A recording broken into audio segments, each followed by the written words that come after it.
বন্ধুরা, এই দেখো আমি ঠাকুরের জন্য ফুল তুলে নিয়ে এসেছি।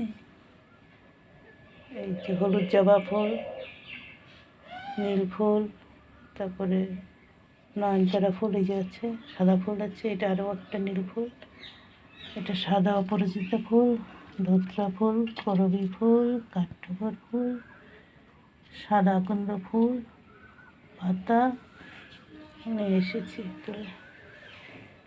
অনেক কটা কালার, দেখো দেখতে খুব সুন্দর লাগছে না? 7-8 রকমের মতো ফুল আছে। সাদা ফুল আরও অনেক আছে, অল্পই এনেছি কেন এটা সাজিয়ে আমার ভরে গেছে।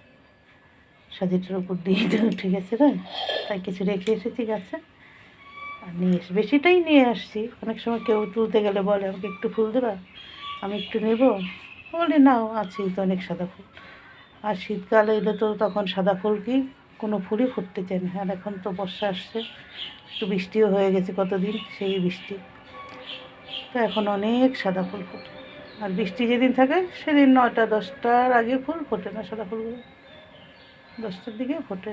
আর এখন বৃষ্টি নেই না, একদম সকালবেলা ভোরে 5টা 5:30টার মধ্যে দেখি ফুটে যায়। তাই ফুলগুলো তুলে এই যে এলাম, ভাবলাম তোমাদের সাথে একটু কথা বলি, ভিডিওটা তাহলে এখানেই রাখি।